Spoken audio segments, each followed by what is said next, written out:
up? Dennis Alexander here with Dent Baron.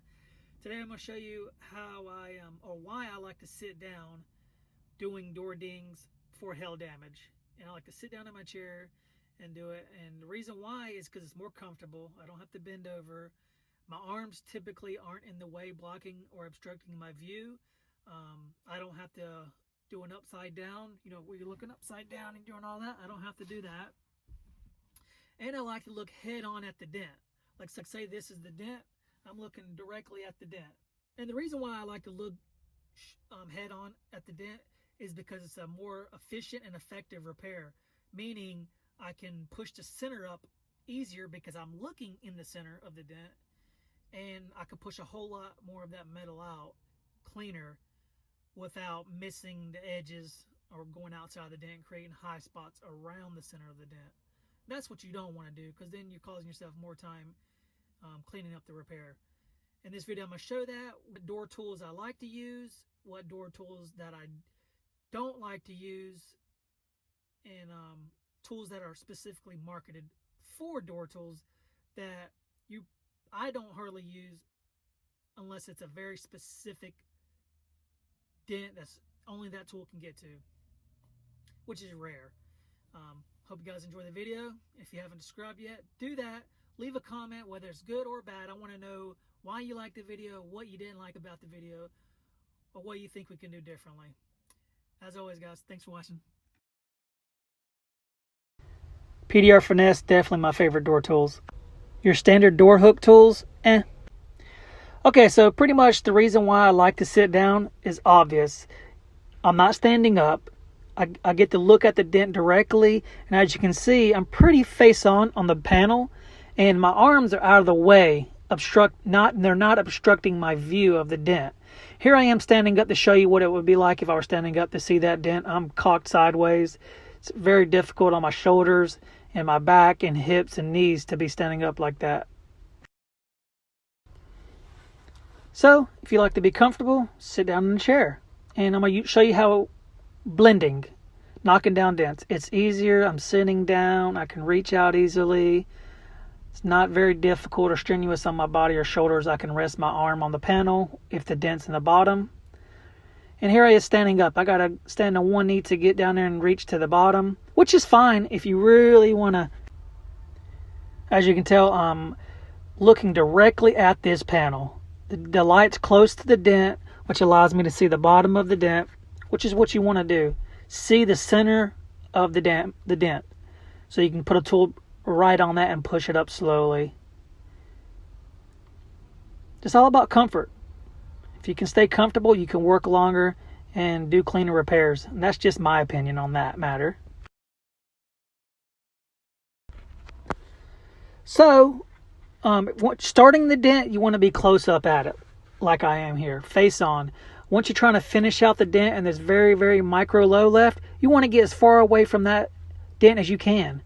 And sometimes you have to stand up and reach really far away. Get a longer rod, stick in there, and push it. That's what you have to do. You have to be further away from the dent, and your light has to be further away from the dent to see that bottom.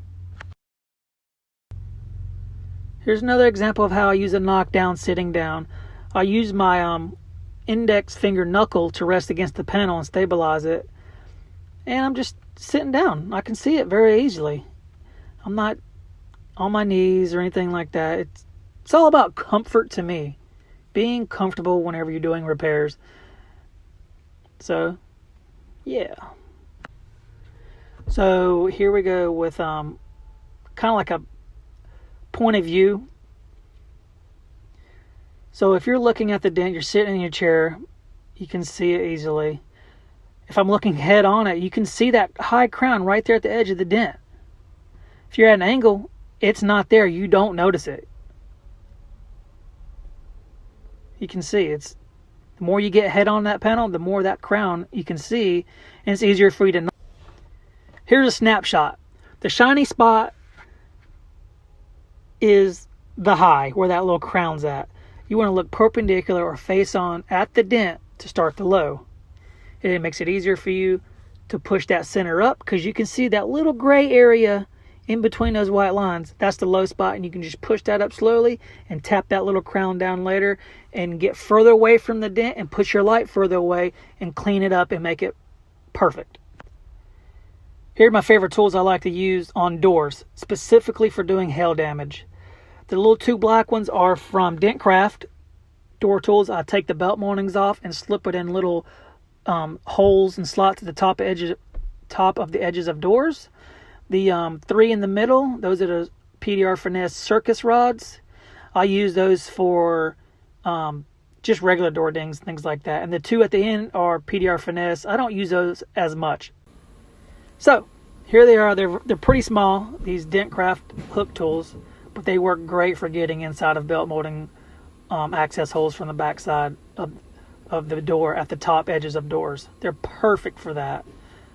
Here's those circus rods. There's 3 of them. That you can buy them in a set of 5 or 3, or you can buy them individually. I use this one right here, the smaller one, for the top edges of doors inside those belt mounting slots. They work great. So these other 2 circus rods from PDR Finesse I use for regular door dings, even hail damage at the tops of doors and the middle of doors. I just like using these because they're sharp tip tools, and I like using sharp tip tools to start, especially on hail damage. And here's the adjustable door hook tools from PDR Finesse. I'm not a fan of them.